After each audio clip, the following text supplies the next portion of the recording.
Mes frères bien-aimés, les textes de la liturgie de ce dimanche rejoignent l'actualité pour nous pousser à méditer sur la vertu d'espérance chrétienne.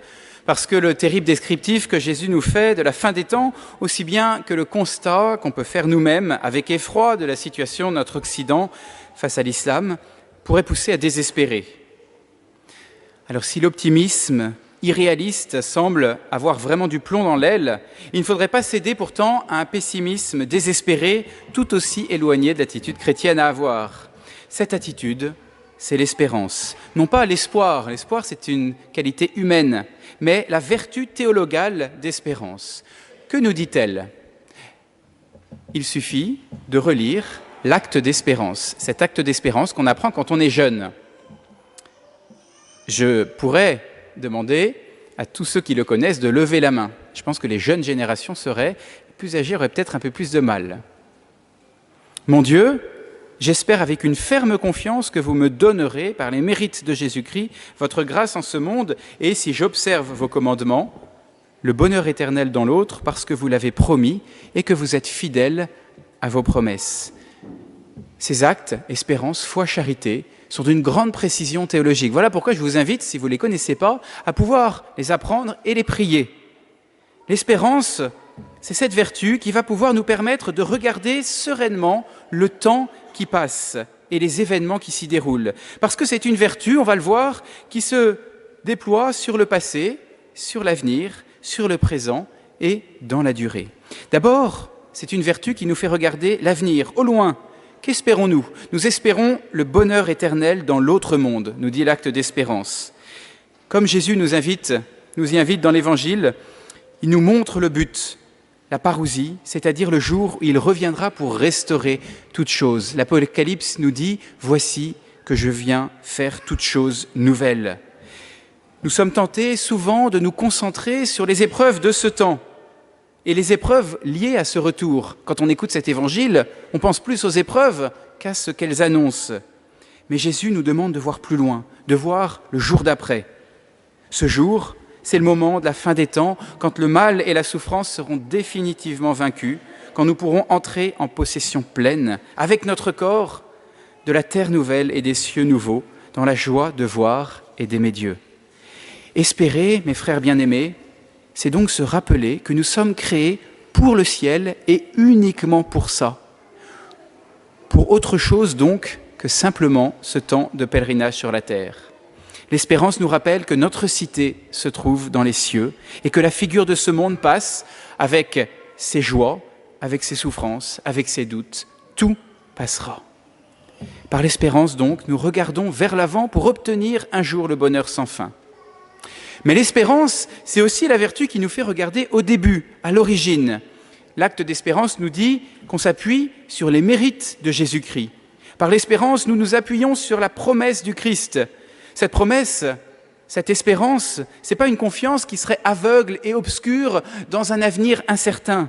Non, c'est pas une manière de se rassurer, mais l'espérance plonge son fondement dans un acte historique, réel, avéré, la mort et la résurrection du Christ qui nous a permis d'avoir la vie éternelle à sa suite.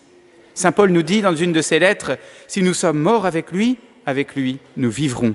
Si nous tenons ferme, avec lui, nous régnerons. » Mes frères bien-aimés, notre espérance repose sur cet acte incroyable de Dieu, la mort et la résurrection du Christ, par laquelle, nous dit Saint Paul dans la lettre d'aujourd'hui que nous avons entendue, « Mort et résurrection par laquelle nous avons été arrachés à la puissance des ténèbres, et par laquelle Dieu nous a fait passer dans le royaume de son Fils bien-aimé. » Lui, le Christ, le premier, est passé par la défaite de la mort, par les angoisses de la mort, pour nous assurer de manière ferme et définitive la victoire, parce qu'il est passé par la résurrection et qu'il est ressuscité. Donc par l'espérance, nous regardons aussi en arrière pour nous appuyer sur cette promesse ferme du Christ. L'espérance regarde au loin, elle s'appuie sur le passé, mais elle ne déconnecte pas du présent. Notre espérance a une condition, « Si j'observe vos commandements », nous dit le Seigneur et l'acte d'espérance. L'espérance nous pousse à accueillir les grâces d'aujourd'hui pour les faire fructifier et obtenir ainsi la récompense du ciel. Si la promesse du ciel nous est donnée, Si les moyens d'obtenir sont disponibles, la grâce du Christ, c'est en coopérant à la grâce de Dieu qu'on mérite effectivement la récompense.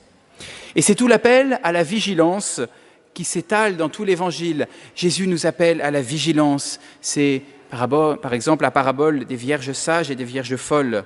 Et encore dans cet Évangile, Jésus nous appelle à la vigilance pour ne pas être surpris par la fin des temps et pour ne pas être surpris par la fin de notre temps, à notre mort. Eh bien, il nous faut être prêts à tout moment parce que cette fin des temps, parce que cette mort peut surgir à tout moment. Il faut être prêt et il faut se donner les moyens d'être prêt.